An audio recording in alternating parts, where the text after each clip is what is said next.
Because before I read you some quotes, I want to also read you why I'm saying this to you.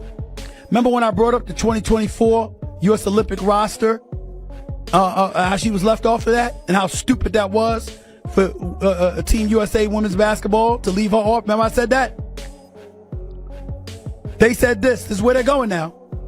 Ms. Clark's targeting may reflect the culture of disparate treatment, and the evidence provides reasonable cause for a federal probe into potential civil rights violations. Caitlin Clark's been bounced around the WNBA like a piñata at a kid's birthday bash. Now Stephen A. Smith is fired up, hotter than a microwave burrito during halftime. After watching her get fouled over and over, he didn't just react. He called it a full-blown civil rights crisis on the court. This isn't basketball anymore. It's more like bumper cars with a ticking shot clock. And Stephen A., he's not holding back. He's shouting it loud, raw, and unfiltered. You haven't seen him this fired up before. And yeah, it's even more entertaining than you'd expect. Buckle up, this one's about to get scorched earth. I had to talk about a story that's very, very important. And albeit indirectly, it involves Caitlin Clark, the Department of Justice, and quite possibly the President of the United States himself. Let's be clear, Stephen A. Smith just watched Caitlin Clark play a full WNBA game and declared, "Nope, this isn't right. I want subpoenas. I want witnesses on the stand.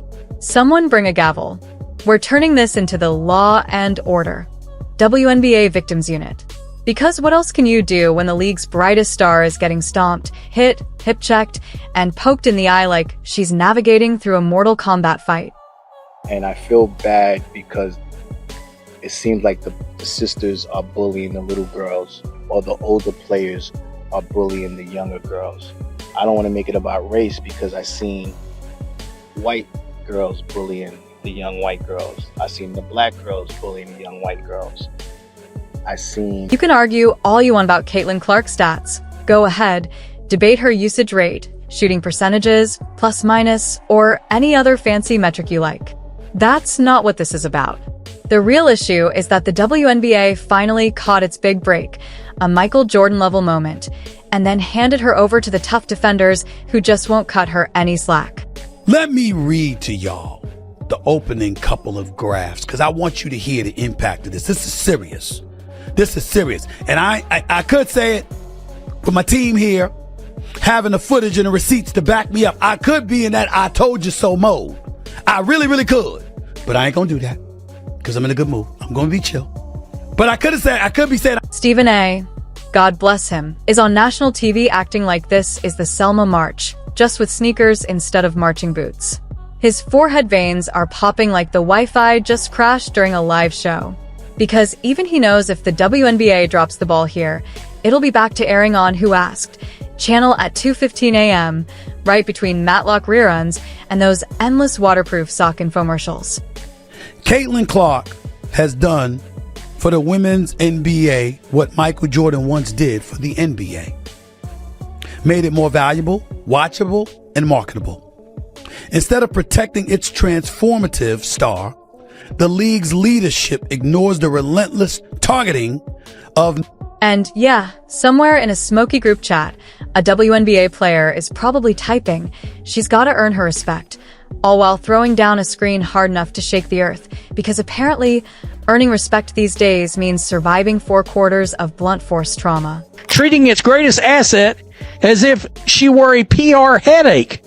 That approach could turn into legal liability for the WNBA. Okay, well, get this. Get this. We're watching this play out. Caitlin Clark's been hurt. We're watching in front of our very eyes how differently these teams are treating the Indiana Fever without Caitlin Clark on the court. I mean, let's just be real. It's been much different. Let's break it down.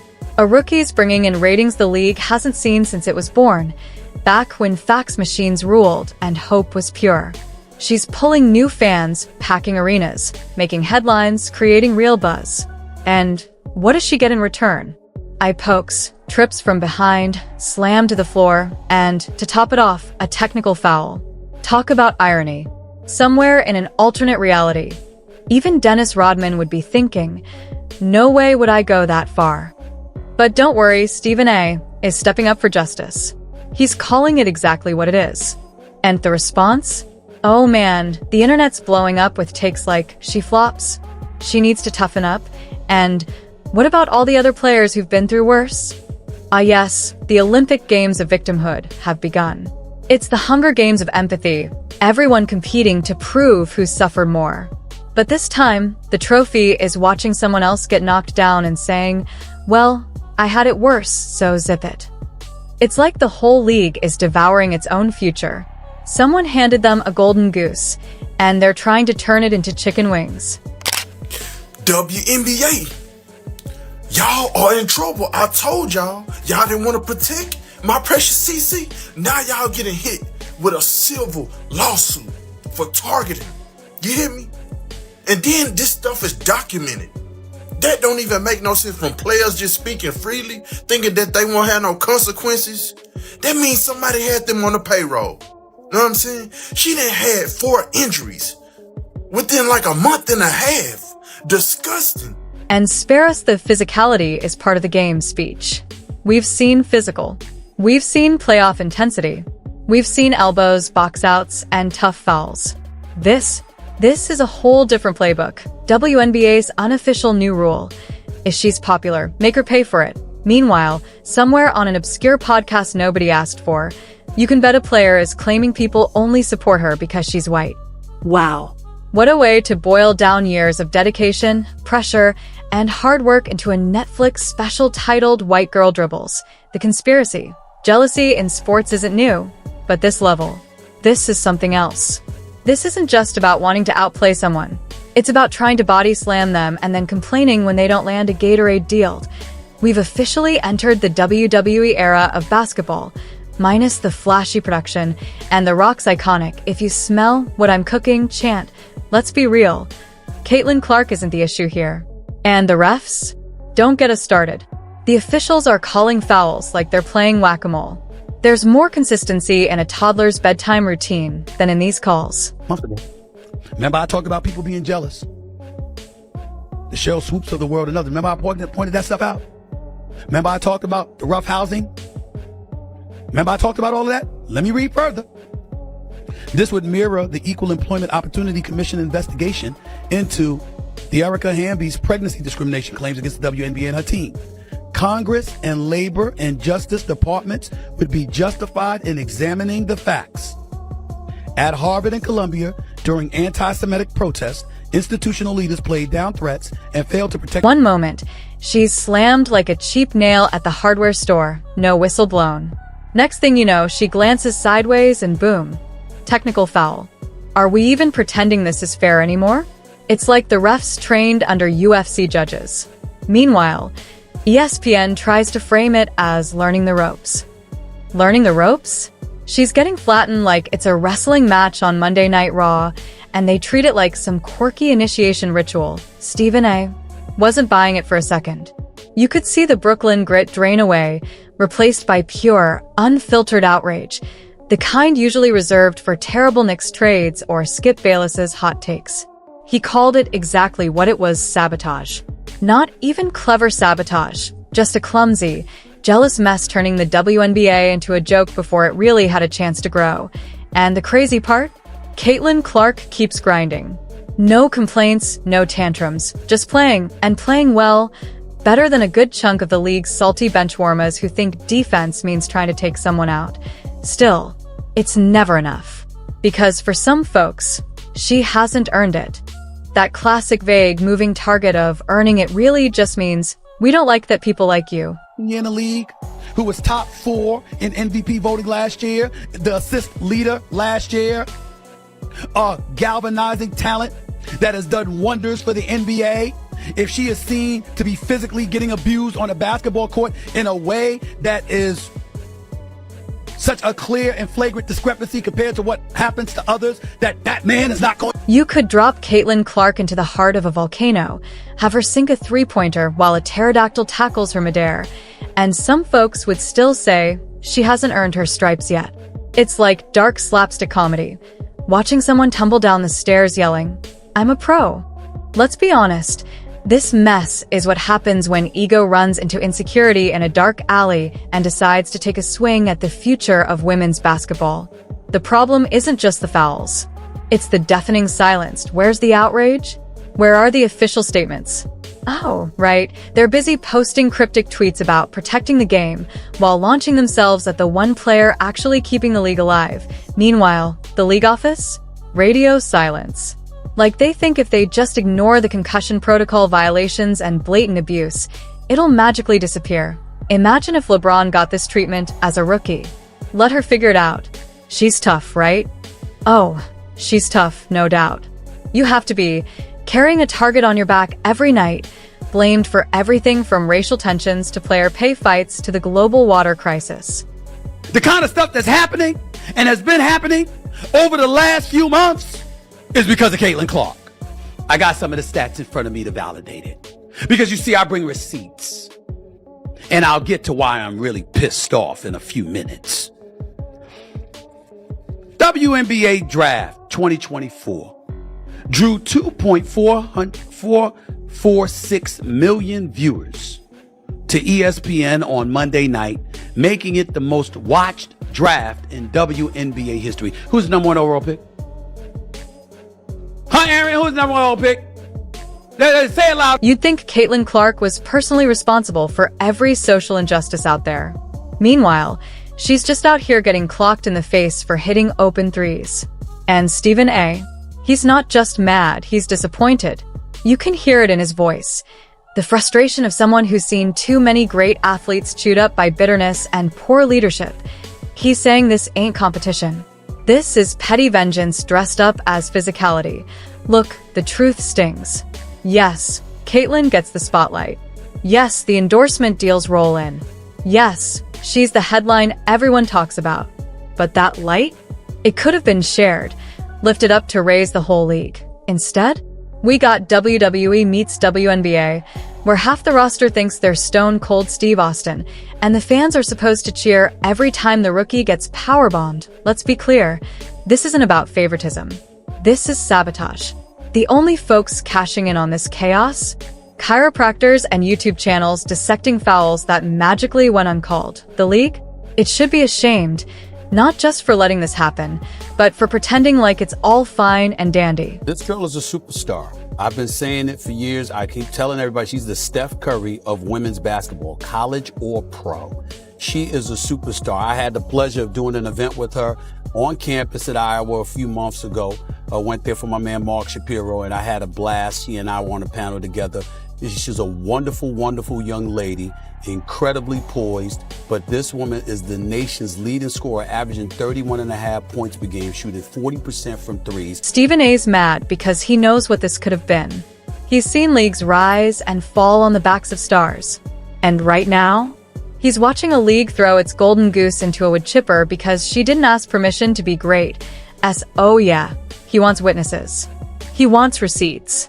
He wants the Department of Justice, Nancy Grace, maybe even Judge Judy to step in and say, what in the actual hell is going on here? Because Caitlin Clark is getting mugged mid-game and someone's yelling, flop.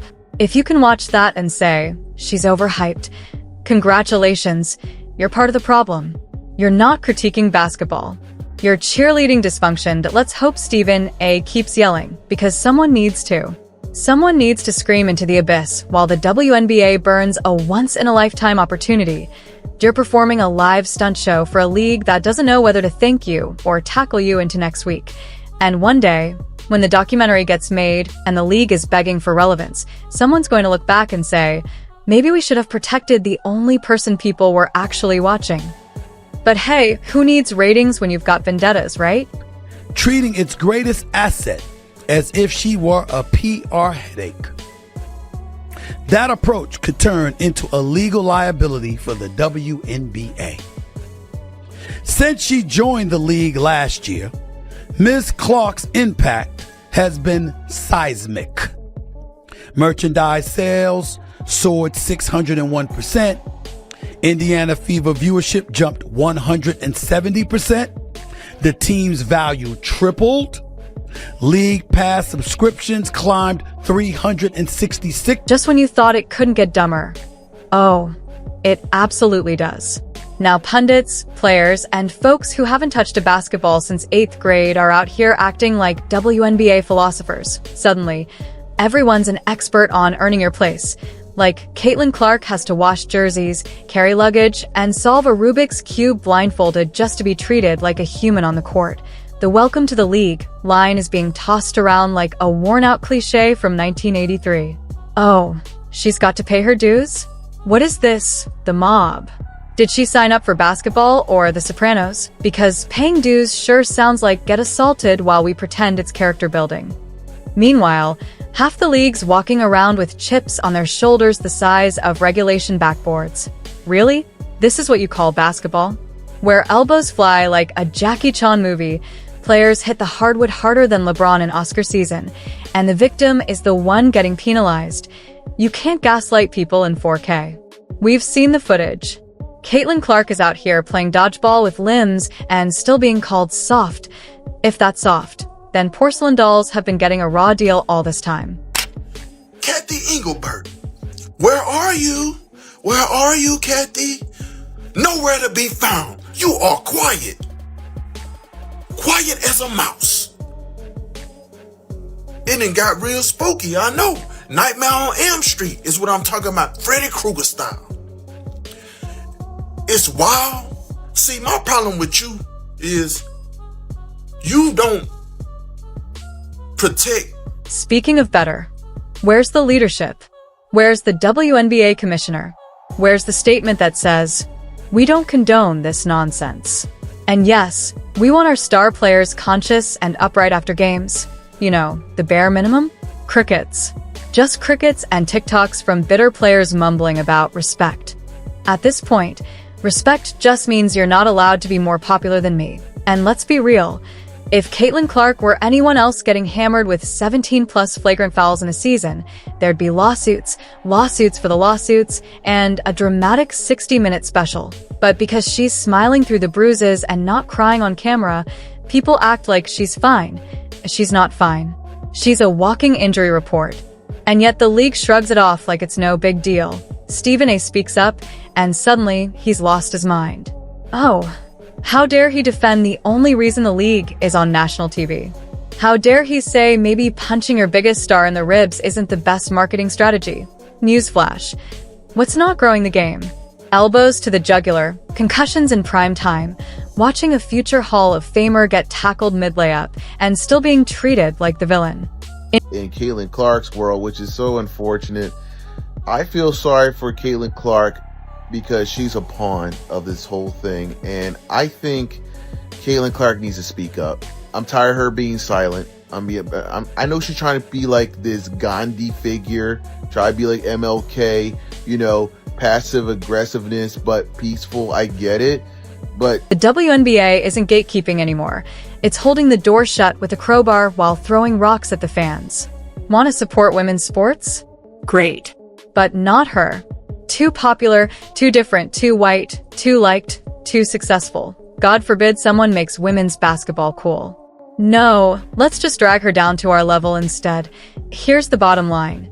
If this league doesn't figure it out soon, if they keep enabling this madness, they'll wake up one day and find Caitlin Clark gone. Overseas, retired early, burned out, injured, or disillusioned. And when that happens, they'll pat each other on the back and say, well, at least she didn't get special treatment.